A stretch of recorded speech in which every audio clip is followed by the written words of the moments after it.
दिल्ली में वाकई शिक्षा क्रांति हो रही है। इतने शानदार स्कूल बन रहे हैं, इतने शानदार क्लासरूम बन रहे हैं, इतना शानदार इंफ्रास्ट्रक्चर। देश के कई प्राइवेट स्कूलों में इतना शानदार व्यवस्था नहीं है जितनी आज दिल्ली के सरकारी स्कूलों में है। इतने अच्छे नतीजे आने लगे हैं, शानदार नतीजे आने लगे हैं। किसी ने सोचा नहीं था कि एक वक्त ऐसा आएगा जब सरकारी स्कूलों के नतीजे प्राइवेट से ज़्यादा बेहतर आने लगेंगे। जैसा भी शिक्षा मंत्री जी ने बताया, इस साल 3,70,000 बच्चे बड़े बड़े प्राइवेट स्कूल छोड़ के वहाँ से नाम कटा के दिल्ली के सरकारी स्कूलों में अपना नाम लिखवाया, एडमिशन लिया है। इससे बड़ा और सर्टिफिकेट क्या हो सकता है कि दिल्ली के अंदर शिक्षा क्रांति आ रही है। आज मुझे बेहद खुशी है कि आज से लगभग 3 साल पहले जो हम लोगों ने 11,000 क्लासरूम बनाने का कार्यक्रम शुरू किया था, बनाने शुरू किए थे, आज वही 12,430 क्लासरूम मात्र 3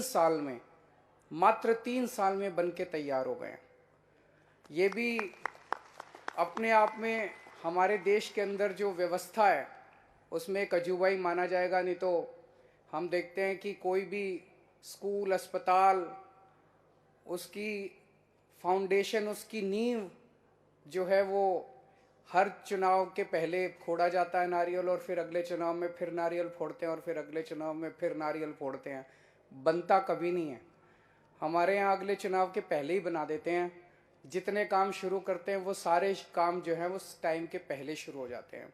तो मैं आज दिल्ली के सारे दिल्ली वासियों को, दिल्ली के लोगों को, बच्चों को बहुत बहुत बधाई देना चाहता हूँ। इतने बड़े स्तर पे आप सोच के देखो, 12,430 क्लासरूम का क्या मतलब है। अगर एक नया स्कूल बनता है 10वीं क्लास तक का, उसमें कितने कमरे होते होंगे? 20, 30, 40, 50 भी बहुत है। तो अगर हम 50 कमरे भी एक क्लासरूम में माने तो आज एक तरह से लगभग 250 नए स्कूल बन के तैयार हो रहे हैं।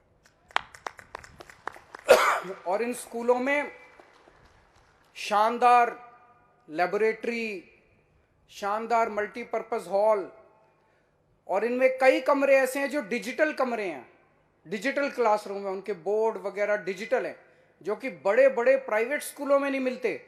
वो आज हमारे दिल्ली के सरकारी स्कूलों में है। यहां आने से पहले मैंने थोड़ी सी रिसर्च करी तो पता चला कि पिछले 7 साल में दिल्ली सरकार ने टोटल मिला के दिल्ली में जो 20,000 क्लासरूम बनाए हैं, टोटल 7 साल में 20,000 टोटल क्लासरूम बनाए हैं। इसके मुकाबले पूरा देश अगर देखें हम, पूरे देश की जितनी दूसरी राज्य सरकारें हैं, केंद्र सरकार है, सारी सरकारों को अगर हम मिला लें तो पूरे देश में भी 7 साल में 20,000 क्लासरूम नहीं बने जितने अकेले दिल्ली में बन गए। ये बड़ी बात है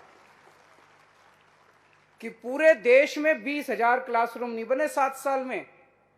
सारी सरकारें मिला, मध्य प्रदेश, राजस्थान, केरला, ये फलाना ढिमका, जितनी सारी सरकारें मिला लो, केंद्र सरकार मिला लो, सबने मिला के 7 साल में 20,000 क्लासरूम नहीं बनाए जितने दिल्ली सरकार ने अकेले दिल्ली में बना दिए। बाबा साहब का सपना था। बाबा साहब ने शिक्षा पे बहुत जोर दिया था। बाबा साहब का सपना था कि हर बच्चे को, चाहे वो गरीब का बच्चा हो, चाहे वो दलित का बच्चा हो, हर बच्चे को अच्छी से अच्छी शिक्षा मिलनी चाहिए।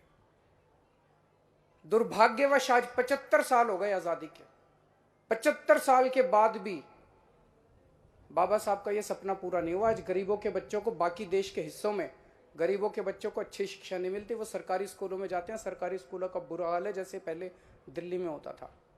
मुझे खुशी है कि बाबा साहब का सपना कम से कम आज़ादी के 75 साल बाद कम से कम दिल्ली में पूरा होना चालू हो गया।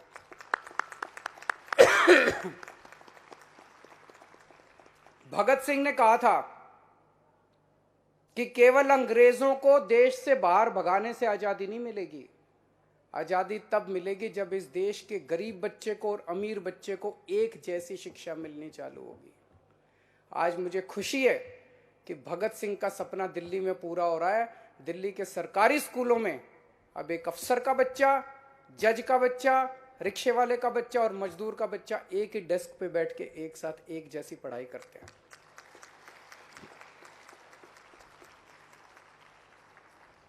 तो ये दिल्ली में जो पिछले 7 साल से हो रहा है, इतने शानदार सरकारी स्कूल हो गए, इतने शानदार गरीबों को अच्छी पढ़ाई मिल रही है,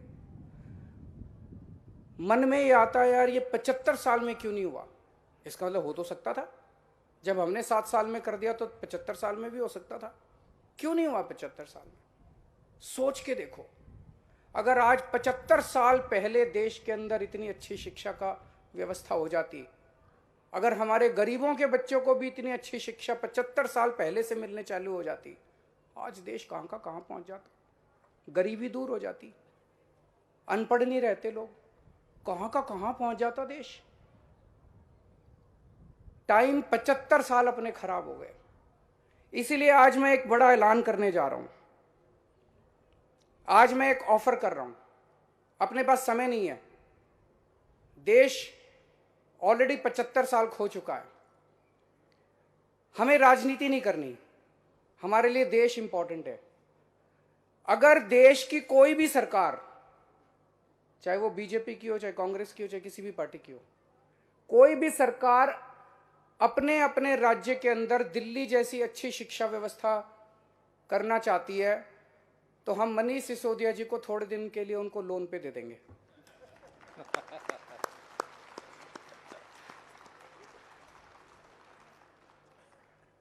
दिल्ली में अस्पताल भी बड़े अच्छे हो गए, मोहल्ला क्लिनिक भी बड़े अच्छे हो गए। तो अगर देश की कोई भी सरकार, चाहे बीजेपी की हो, कांग्रेस की हो, किसी भी पार्टी की हो, अपने राज्य में अस्पताल अच्छे करना चाहती है, मोहल्ला क्लिनिक अच्छे करना चाहती है, तो हम थोड़े दिन के लिए सत्येंद्र जैन को उनको लोन पे दे देंगे। हमारा मकसद ये नहीं है कि हम हर जगह चुनाव लड़ के जीते हैं, चुनाव लड़। हम यहाँ पे कोई नेपोलियन नहीं है कि घोड़ा लेके चला था और एक के बाद एक। हमारा मकसद देश है, देश आगे बढ़ना चाहिए। अगर दूसरी पार्टियों की सरकारें अपने अपने राज्य में शिक्षा व्यवस्था, स्वास्थ्य व्यवस्था ठीक करना चाहती हैं, हम उनकी मदद करेंगे। हम चाहते हैं कि सारा देश आगे बढ़े। अगर वो लोग भी अच्छा काम करके उनको वोट मिले, अपने को क्या है, देश आगे बढ़ना चाहिए। हमारे सामने देश है, हम तो चाहते हैं देश से भ्रष्टाचार खत्म होना चाहिए, देश में अच्छी शिक्षा सबको मिलनी चाहिए, अच्छे अस्पताल बनने चाहिए, अच्छे स्कूल बनने चाहिए, ये हमारा मकसद है। तो आज ये हम ऐलान कर रहे हैं, कोई भी हमसे मदद मांगेगा, हम उनको मदद करने के लिए तैयार हैं।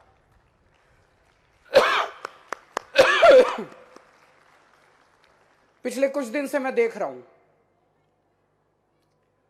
ये कई देश के बड़े बड़े नेता मिलके, आप लोगों ने भी टीवी में देखा होगा, सारे मिलके कह रहे हैं केजरीवाल आतंकवादी है, केजरीवाल। मेरे को थोड़ा सा हंसी भी आई। मैं उन सबको आज कहना चाहता हूं कि जिसको आप लोग आतंकवादी बोल रहे हो, आज वो आतंकवादी देश को 12,430 कमरे स्कूलों के समर्पित करता है।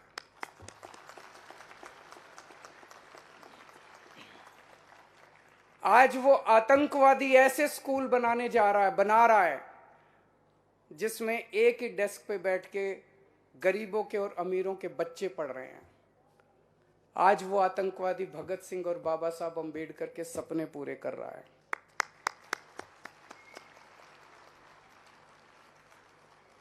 नेताओं को सबसे बड़ा डर और किसी चीज से नहीं लगता, स्कूलों से लगता है। क्यों लगता है? अगर शानदार स्कूल बन गए, अच्छे स्कूल बन गए, तो नेताओं को जात पात और धर्म के नाम पे वोट मिलने बंद हो जाएंगे। हमारे इन स्कूलों के अंदर हमारे ऐसे बच्चे, देशभक्त, कट्टर देशभक्त बच्चे तैयार होंगे।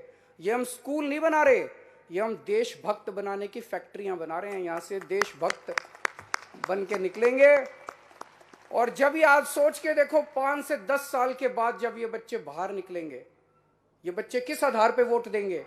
ये धर्म और जात के आधार पे वोट नहीं देंगे, ये देश के विकास के नाम पे वोट दिया करेंगे। इसीलिए कोई नेता स्कूल नहीं बनाना चाहता। ये लोग कहते हैं केजरीवाल सब कुछ फ्री करता जा रहा है, फ्री करता जा रहा है, फ्री करता जा रहा है। मैं पूछना चाहता हूं कि अगर मैं दिल्ली में सरकारी स्कूल शानदार बना रहा हूं, जहां पे गरीबों को शानदार शिक्षा मिल रही है, गरीबों के बच्चों को, और अगर मैं उनको फ्री में शिक्षा दे रहा हूं, इससे बड़ा देशभक्ति का और राष्ट्र निर्माण का काम क्या हो सकता है। बच्चों को तो फ्री शिक्षा मिलनी चाहिए, गरीबों को अगर मैं अच्छे अस्पतालों में इलाज दे रहा हूं, शानदार सरकारी अस्पताल बना रहे हैं, तो इससे अच्छा पुण्य का काम क्या हो सकता है, अगर गरीबों को दवाइयाँ, टेस्ट, इलाज फ्री में मिल रहा है। ਸਾਡਾ ਹਰ ਇੱਕ ਪ੍ਰੋਗਰਾਮ ਦੇਖਣ ਅਤੇ ਸਾਡੇ ਨਾਲ ਜੁੜਨ ਲਈ ਸਬਸਕ੍ਰਾਈਬ ਕਰੋ ਬਨੇਰਾ ਟੀਵੀ ਅਤੇ ਨੋਟੀਫਿਕੇਸ਼ਨ ਲਈ ਬੈਲ ਆਈਕਨ ਤੇ ਕਲਿੱਕ ਕਰੋ।